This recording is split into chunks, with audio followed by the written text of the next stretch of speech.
Hey, Discern listeners, 90 Day Fiancé, let's watch. My name is Dr. Kirk Honda. I'm a therapist and a professor.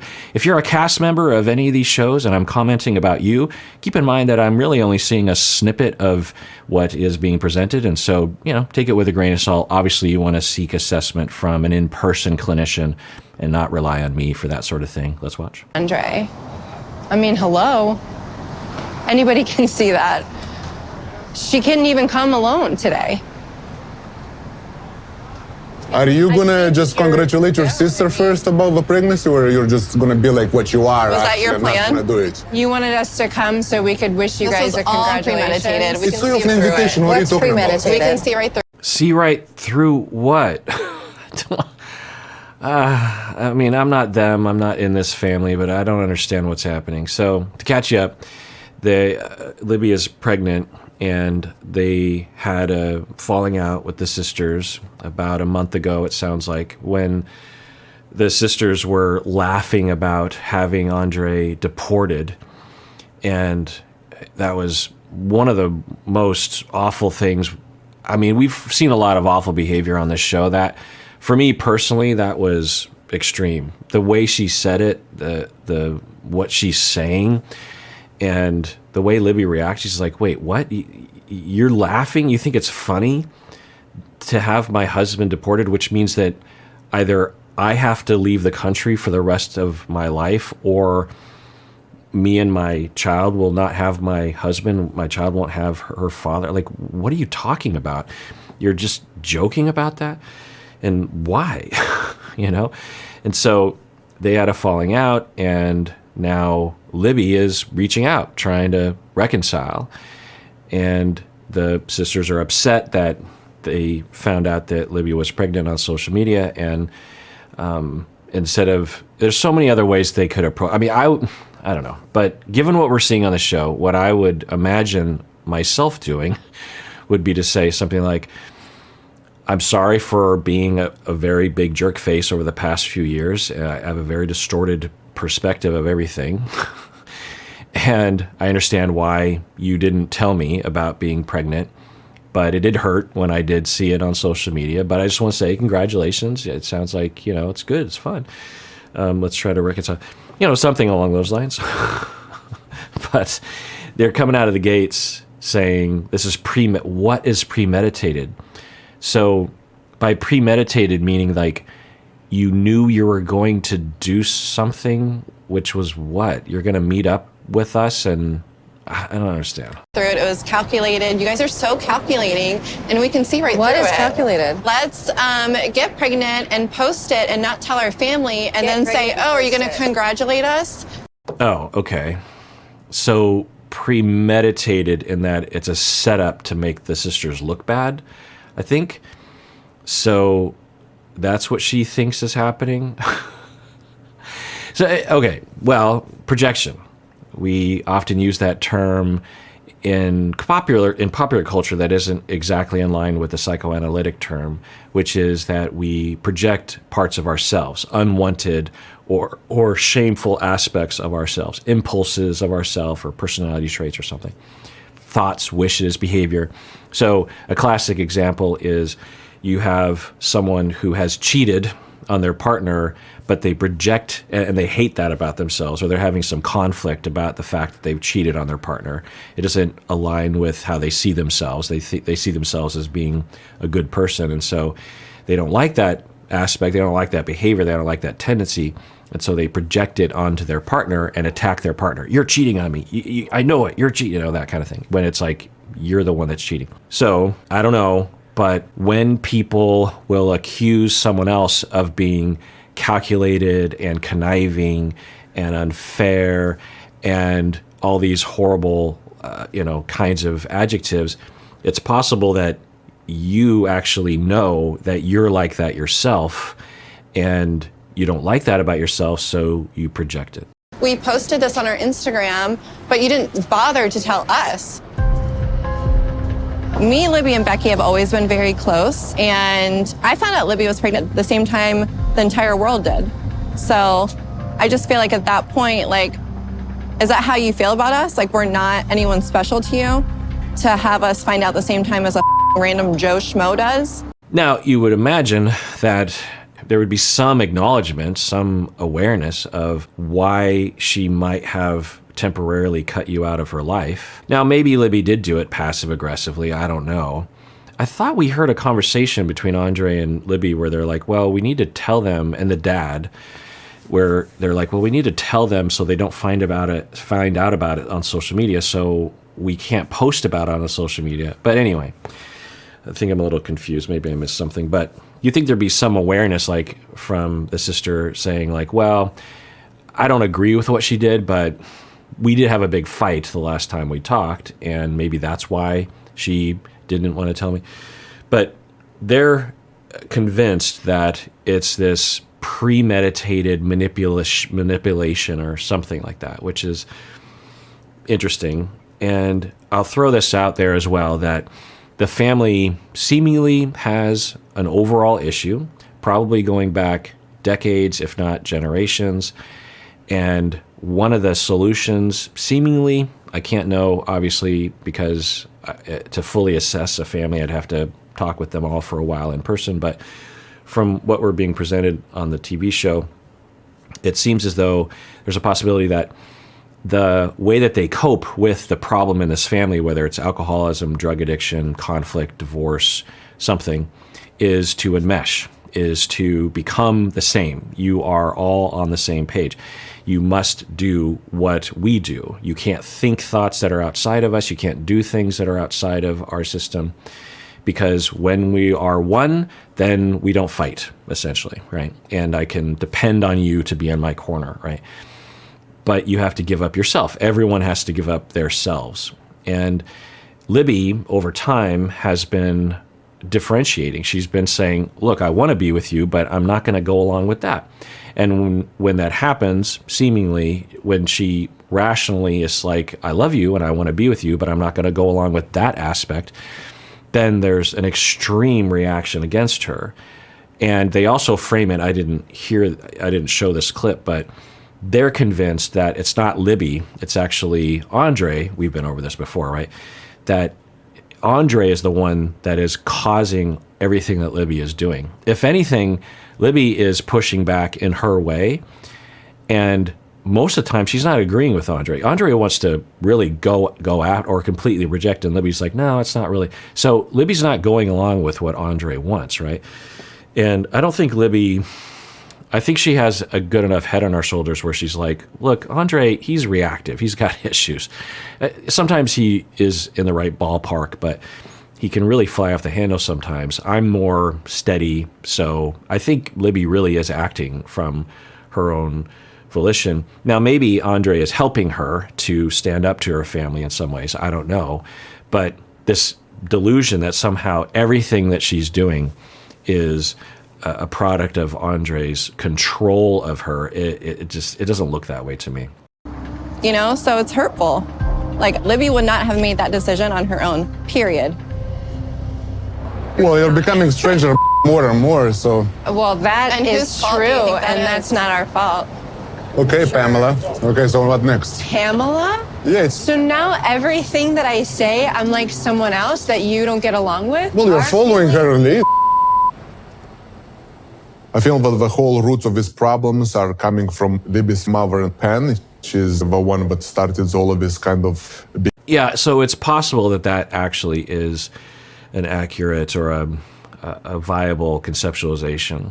Not that Pamela, is the mom, is this puppet master trying to cause all these problems, but the mom does seem to be heavily involved in the campaign to get the family to give up on the campaign against Charlie to protect themselves, because they were earlier in the season trying to protect themselves from Charlie. And then also trying to send a message to him that he needs to get help, this kind of thing. And Pamela was like really going after the family hardcore in terms of what we saw on the show to get them to not do that and not listening to the family. And anyway, so Pamela, if that's accurate, then there's a lot of other things that probably manifests as. The mom might be kind of the ringleader when it comes to engineering enmeshment, and we are all one, and everyone else is an outsider, and we think the same, we are the same, we do the same. Maybe the mom is a major player in that, and the sisters are, and have been their whole lives, a victim of that enmeshment and that control and brainwashing. Behavior. She is covering up for Charlie, and her daughters, Rebecca and Jenna, were just following her lead. I didn't do anything wrong here. And why the are you so mad? You turned on me.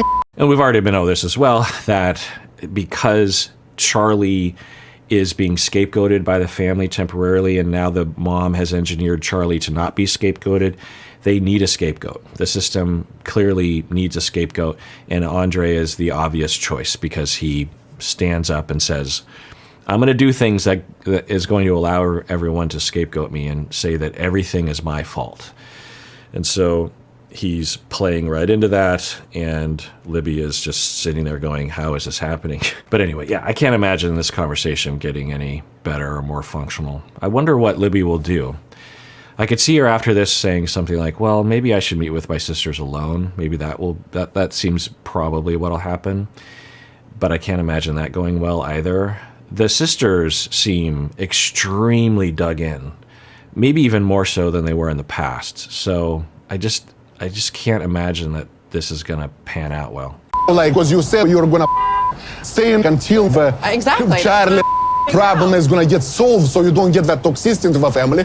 And you went kiss your mama's ass. You went to Pam's birthday party, and you go over there and like followers. It's on my case because and after this, she comes back. It's not my problem that her and Libby and you guys have an issue. Why is that my problem? You're just followers. Say nothing. You're a bunch of followers. Exactly. Why are you so You're mad? proving that you're still holding on to that. I Of knew course it. I'm holding I knew out it. of that. If you don't like it, you But don't meanwhile, like it. like, I'm not going to do this. You're up and go. Yeah, I mean, they're just yelling at each other, and Libby is smart to just stay out of it, because there's nothing. She's probably been a part of these kinds of conversations frequently, so she's just chilling on the side. You have your You car, are give away from literally me. on a Why'd you whole come nother here? level. It's about your Right, jealousy. you honestly not think gonna I'm be- jealous of you? Yes. You don't do I made seven here, you broke up. You're a The tone that they use to, I wish it was just silent, because it starts to get on my nerves, that sound. And whenever Andrei is animated, even when he's just slightly animated, it's like every third word literally is a swear word. So it'd be interesting to hear him talk, to hear it. Anyway, so yeah, they're just screaming. And now they're resorting to the old line that he's a scammer and he's lazy and he doesn't earn any. And maybe he is, I don't know. But, that car, you're and I'm ridiculous. gonna take it You are from me. Get in the car and right get now. the away. I know. wow. Yeah. So things like this, it makes it look like it's real. Sometimes you're like, is this really how people are? And they are. But when you see stuff like, I mean, the sister seems legit triggered at this point. Andrei's not helping, obviously. He's just yelling at them and saying, you're sheep and you're following your mom. And it's coming from a semi-accurate place potentially, right? But of course, you're not going to get anywhere just yelling at someone and accusing them of such things. But wow, the sister's, is she going to get violent in this moment? Broke up. You're that car, you're and I'm ridiculous. gonna take it You from me. Get in the car and right get the now. away. I know. Wow. She swung at him, right? It's physical assault. Wow. Wow. I mean, we've seen it before. There's been violence between them, but it wasn't between Andrei and the sister. It was between that sister and Libby, right? When they were on the boat together. So, wow. Just rough. Triggering, maybe, right? Triggering. You have no respect. Away from me. Yeah, that looks like a meltdown. It looks like, I mean, it was a tense situation, and I was surprised that Libby could hold it together, which makes me wonder if Libby observed throughout her life people screaming at each other and is just accustomed to it. It seems like there's a lot of evidence for that, right?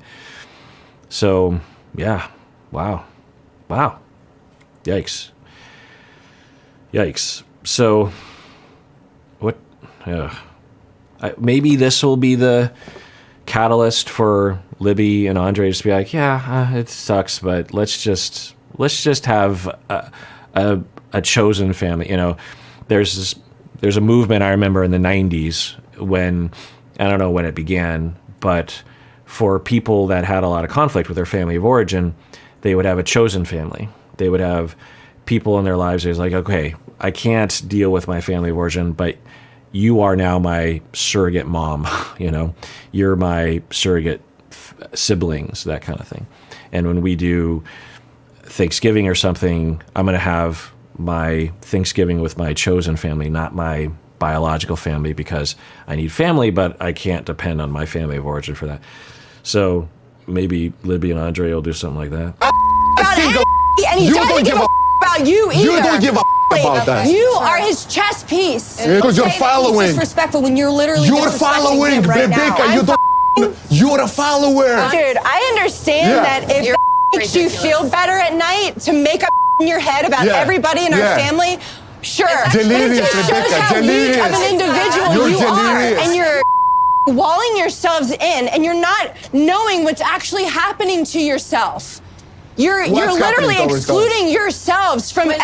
Sometimes it helps to review what the problem is, like what was the complaint from them, because people are yelling at each other, and when we're in a situation like this, we want to differentiate. Maybe it'll take some time, but particularly if you're a therapist, you want to be like, okay, what's the complaint here? Because if we can understand that, then we might understand, is this mostly the complaint, or is this something that's not being talked about, something that's more emotional, maybe out of their awareness.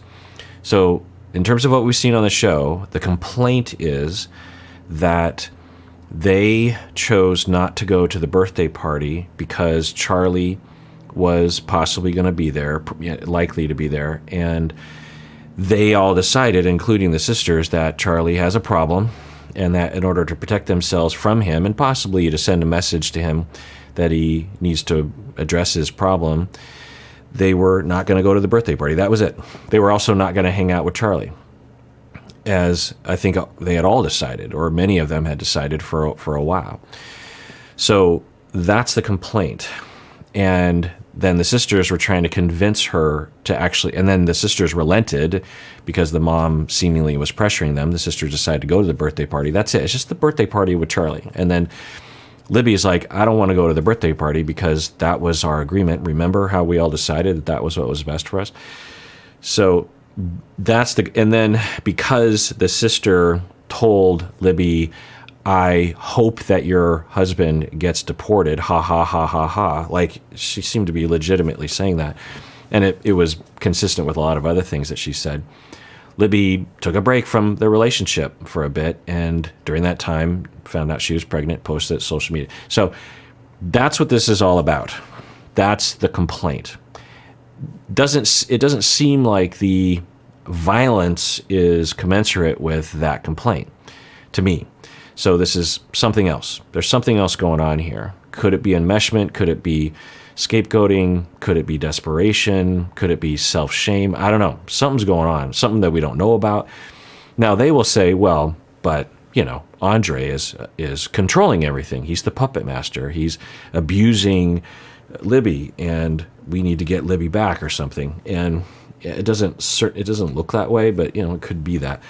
So that's the complaint here, that Libby went along with the decision that they had all made together previously, I think months before, that they were not going to hang out with Charlie, and if that means they're not going to go to a birthday party, then they're not going to go. That's it. That's the complaint. Everyone that really means to you. After that, what? Stop. This is exactly why I didn't want to come today, and I didn't want Libby to come either. I think Libby was extremely optimistic about the sisters, but here we are again. We're in the same spot. We're being aggressive, and it's not working. Yeah, and Andrei thinks that the family might have interfered with his visa process by making false allegations with the government. And Libby's like, no, my family would never do that. And at first I was thinking, yeah, that doesn't seem like something the family would do, or that would be really awful, right? But when we see this sort of stuff, it seems absolutely plausible. I don't know that they did it, of course. I'd like to think they did it, but do we really think, like, given what we're seeing here, that they wouldn't have an impulse to do something like that? Yeah, I absolutely can imagine. Now, they might think they're doing the government a solid by informing about that. Like, he's controlling, given their narrative, I guess it would make sense that they might actually report him. But it doesn't look like their narrative is accurate, right? All right, well, that does it for that episode of Psychology in Seattle. Everyone out there, please take care of yourself because you deserve it. You really, really do.